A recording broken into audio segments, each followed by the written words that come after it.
اس قول کو بہت غور سے سنیے. امام بربہاری کہتے ہیں کہ اللہ تم پر رحم کرے. یہ بات دماغ میں بٹھا لو, اچھی طرح جان لو کہ علم جو ہے روایت اور کتابوں کی کثرت سے نہیں ہوتا.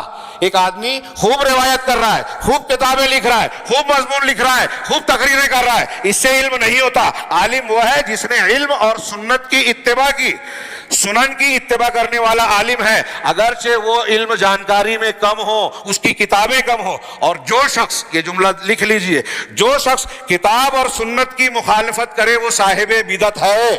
جو شخص قرآن اور حدیث کی مخالفت کرے وہ صاحب بدعت ہے, اگرچہ وہ بہت علم والا اور کتابوں والا ہو. آج ہمارے ہاں کچھ لوگ لمبی لمبی بات کرنے والے کہ ان کے فیس بک پر, ٹویٹر پر اتنے فالوورز ہیں, اتنے لائکرز ہیں, لاکھوں لوگوں نے ان کو لائک کیا ہے, اتنا کہ تو ہمارا نوجوان متاثر ہو جاتا ہے. خارجیت سے متعلق حدیث اور یہ سلف کے یہ اقوال اپنے سامنے رکھیے کہ یہ سب چیزیں متاثر کرنے والی نہیں ہیں. دیکھنے والی چیز یہ ہے کہ وہ صاحب سنت ہے یا نہیں ہے. اب اگر سید قطب صاحب ہوں, مولانا مودودی صاحب ہوں, آج کا کوئی بڑا عالم نظر آ رہا ہو, وہ روزانہ ٹی وی چینل پہ آتا ہو لیکن حدیثوں کا انکار کرتا ہے, وہ کسی بدعت کا ارتکاب کرتا ہے, قرآن اور حدیث میں انحراف کا شکار ہے, تو وہ کتنا بھی بڑا ہو جائے, روز ٹی وی پر آئے, ہمیں اس سے متاثر نہیں ہونا چاہیے. منہج دیکھیے. آج بہت بڑا فتنہ یہی ہے کہ نوجوان اس گلیمر کو دیکھ کر, اہل علم جو سادے نظر آتے ہیں, بوریا نشی نظر آتے ہیں, ان کو چھوڑ کر وہ ٹائی اور کوٹ والا ٹی وی چینل پہ آ رہا ہے تو اس سے متاثر ہوتے ہیں کہ اسلام کی جدید رہنمائی اور نمائندگی کرنے والے یہ حضرات ہیں. علامہ ابن رجب کہتے ہیں کہ آج بہت سارے متاخرین اس فطرے میں مبتلا ہو گئے ہیں کہ کوئی شخص اگر بہت زیادہ کلام والا نظر آتا ہے, کہ اس کا جدال, کلام, تقریر, کتاب, مسائل بہت بیان کرتا ہے, تو وہ سمجھتے ہیں کہ یہ زیادہ علم والا ہے. شیخ علامہ ابن رجب کہتے ہیں کہ یہ جہالت محض ہے, خالص جہالت ہے. دیکھو اکابر صحابہ, ابو بکر صدیق, عمر فاروق, عثمان غنی, عثمان ابن مسعود, زید بن ثابت, یہ لوگ کیسے تھے؟ حضرت ابن عباس رضی اللہ تعالیٰ عنہ کے مقابلے میں ان کا کلام کم ہے, جبکہ ابن عباس کے مقابلے میں یہ زیادہ علم والے ہیں. پھر تابعین کو دیکھو, صحابہ کے مقابلے میں تابعین کا علم کم ہے لیکن تابعین کا کلام ان سے زیادہ ہے. تابعین کا علم تابعین سے کم ہے لیکن ان کا علم جو ہے وہ ان کا کلام ان سے زیادہ ہے. تو آگے نتیجہ کہا کہ علم کثرت روایت اور کثرت مقال سے نہیں ہوتا, بلکہ یہ دل کا نور ہے جس کے ذریعے سے حق اور باطل میں انسان کے اندر تمیز آتی ہے کہ سچ کیا ہے, غلط کیا ہے, حق کیا ہے, باطل کیا ہے, سنت کیا ہے, بدعت کیا ہے.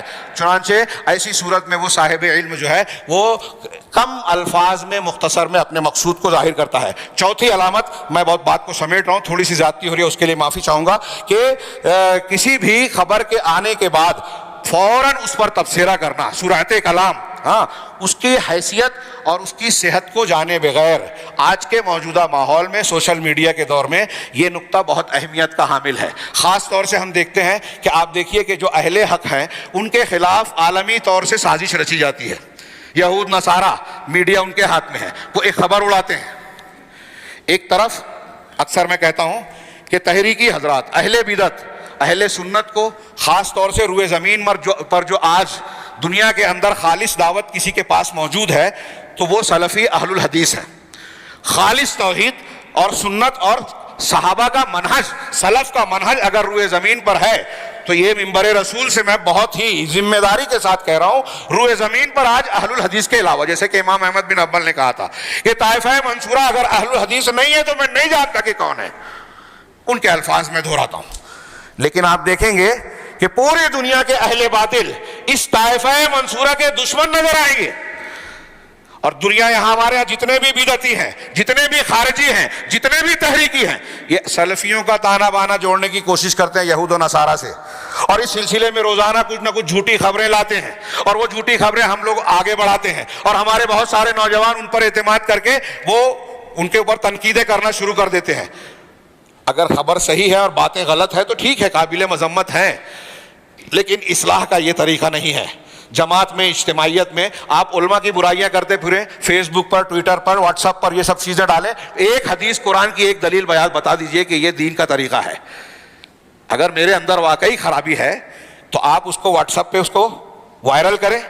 یہ کون سا طریقہ ہے دین کا؟ اس کا طریقہ کیا ہے؟ اصلاح کرنا. کس انداز میں وہ ہم جانتے ہیں. سعودی عرب نے کوئی غلطی کی, سعودی عرب کی خدمات کو نظر انداز کیا جاتا ہے, اس کو چھپایا جاتا ہے. کیوں؟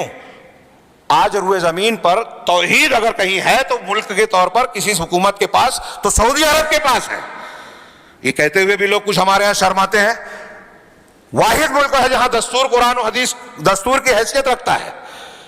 ایران نے صرف اعلان کر دیا چھوٹا موٹا, پوری جماعت اسلامی آج تک اس کے فیور میں, پہلے کھل کر اب چھپ کر. پورے اخوانی, یہ ابھی آخری ہم دیکھیں گے کہ اہل بدعت اور خارجیوں کی ایک پہچان اور تضاد یہ بھی ہے کہ وہ اہل سنت کی مخالفت کرتے ہیں, اچھوں کو برا کہتے ہیں, بروں کو اچھا کہتے ہیں. اور اس کی سب سے بڑی فکر ہے کہ اللہ اور رسول نے جن کی تعریف کی صحابہ کرام کی, اللہ اور رسول نے صحابہ کرام کی تعریف کی, یہ خوارج, یہ روافض, یہ تحریکی آج ہمارے ہاں ایسے عناصر پائے جا رہے ہیں.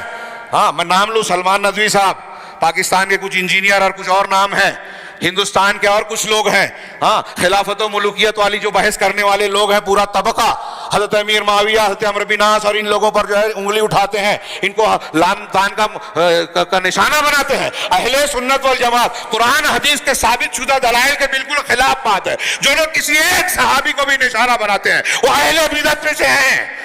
اور اگر کوئی ان سے متاثر ہوتا ہے تو اس کے اندر خارجیت اور رافضیت ہے. نوجوان لکھ لیں, توبہ کریں.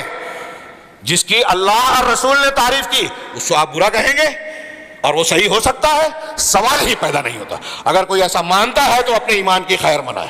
تو یہاں یہ بیان کیا انہوں نے کہ اگر کوئی بات آپ کے پاس آتی ہے تو خبر کی تحقیق کر لیں. اس آیت کو وَإِذَا جَاءَهُمْ أَمْرٌ مِّنَ الْأَمْنِ وَالْخَوْفِ والی نقل کر کے شیخ سعدی, علامہ عبد الرحمن بن ناصر سعدی کی تفسیر نقل کی کہ اس میں اس بات کی تلقین ہے کہ مسلمان جلد بازی اور امور کے سلسلے میں تیزی نہ دکھائیں کہ کسی بات کو سنتے ہی اس کو آگے بڑھا دیں, بلکہ کسی بھی معاملے میں اچھی طرح غور و فکر کریں. اس پر کسی صاحب معاملہ, صاحب فکر سے کلام اور سمجھ لے میں اس میں غور و فکر کرنے کے بعد یہ دیکھیں کہ اس کے کس معاملے میں اس کو پھیلانے میں مصلحت ہے, کہاں کیا اس کے تعلق سے خاموشی اختیار کرنے میں مصلحت ہے, یا انسان کے سامنے اسے پیش کیا جائے یا نہ کیا جائے, اس پر خاموشی اختیار کیا جائے. امام عبداللہ ابن مسعود کہتے ہیں کہ عنقریب تمہارے سامنے کچھ مشتبہ امور آئیں گے, ایسی صورت میں تم سنجیدگی وقار اختیار کرنا, اس لیے کہ آدمی کسی خیر کے معاملے میں, یہ جملہ لکھ لیجئے حضرت عبداللہ ابن مسعود کا, خیر کے معاملے میں کسی کا تابع ہو یہ زیادہ بہتر ہے, اچھائی کے معاملے میں دوسروں کے پیچھے چلے یہ زیادہ بہتر ہے, بنسبت اس کے کہ شر میں سرداری کرے اور قیادت کرے.